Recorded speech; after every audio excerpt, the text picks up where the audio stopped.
Hello. 10th പ്രിലിംസും 10th മെയിൻസും ഒക്കെ നോക്കുന്നവർക്കാണെങ്കിൽ best ഒരു ബുക്കാട്ടോ ഇത്. റാങ്ക് ഫയലിനോടൊപ്പം നിങ്ങൾക്ക് ഇതും കൂടെ ഒന്ന് വായിച്ചിട്ട് പോവുകയാണെങ്കിൽ നല്ല ഉപകാരമായിരിക്കും. ഇപ്പം നമുക്ക് അടുത്ത് 10th പ്രിലിംസിൻ്റെ എക്സാം കഴിഞ്ഞവരുണ്ടാവാം, ഇനി കഴിയാൻ പോകുന്നവരുണ്ടായിരിക്കാം. അപ്പം എന്നെ സംബന്ധിച്ച് എൻ്റെ 10th പ്രിലിംസ് കഴിഞ്ഞിരുന്നു. അപ്പോൾ അതിനകത്ത് കുറച്ച് ക്വസ്റ്റ്യൻസൊക്കെ നമ്മുടെ SCRT ബേസ് ചെയ്ത് വന്നിരുന്നു. +1 +2 ഉണ്ടായിരുന്നു, കൂടാതെ 10ൻ്റെ ഉണ്ടായിരുന്നു, 10 വരെയുള്ള ക്ലാസ്സിൻ്റെ ഉണ്ടായിരുന്നു. അപ്പോൾ കുറച്ച് ക്വസ്റ്റ്യൻസൊക്കെ നമുക്ക് ഇതിൽ നിന്ന് കിട്ടിയിട്ടുണ്ടായിരുന്നു കേട്ടോ എനിക്ക്.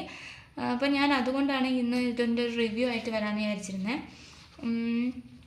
വളരെ നല്ല ബുക്കാണ് കേട്ടോ എൻ്റെ അഭിപ്രായത്തിൽ. കുറേ കാര്യങ്ങൾ ഇതിൽ നിന്ന് ചോദിച്ചിട്ടുണ്ടായിരുന്നു. SCRT പുസ്തകം വായിക്കുന്നവർക്ക് അതിൽ നിന്ന് കിട്ടിയിട്ടുണ്ടായിരിക്കും. നല്ല ക്വസ്റ്റ്യൻസ് ആയിരുന്നു ഇപ്രാവശ്യത്തത്. അപ്പം എളുപ്പമായിരുന്നു.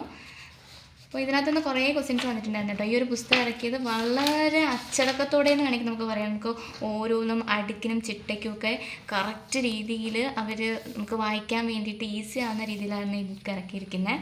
വളരെ നല്ല ഉപകാരമുള്ളൊരു ബുക്കാണ്. ഇപ്പോൾ 10th പ്രിലിംസ് എഴുതി ഇനി മെയിൻസിലോട്ട് പോകുന്നവർക്ക് ക്രാക്ക് ചെയ്യാൻ പറ്റിയ ഒരു ബുക്കാണിത്. അപ്പോൾ ഇതിനകത്തുനിന്ന് കുറേ ക്വസ്റ്റ്യൻസ് വന്നിരുന്നു. ഞാൻ 2-3 ക്വസ്റ്റ്യൻസിൻ്റെ അകത്തുനിന്ന് കാണിച്ചു തരാം.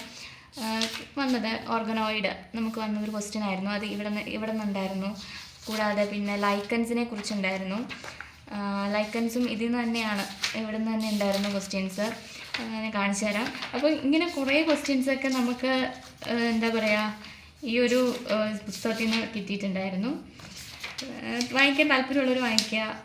എന്താണ് ലൈക്കനുകൾ, ആവാസ വ്യവസ്ഥ, ഈ ഒരു ചാപ്റ്ററിൽ നിന്നായിരുന്നു ആ ഒരു ക്വസ്റ്റ്യൻസ് വന്നിട്ടുണ്ടായിരുന്നത്.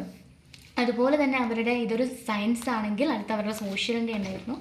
നല്ല പുസ്തകമാണ് കേട്ടോ. നിങ്ങൾക്ക് വായിക്കാൻ താല്പര്യമുള്ളവർക്ക്, വായിക്കാൻ ബുദ്ധിമുട്ടില്ല എന്നുള്ളവർക്കൊക്കെ ഇത് ക്രാക്ക് ചെയ്യാൻ പറ്റും. പിന്നെ കൂടാതെ ഇപ്പോൾ ഓൺലൈനിൽ ഒരുപാട് ഇതുണ്ട്. ട്രിക്ടൺ ആണ് എൻ്റെ ഫേവറേറ്റ്.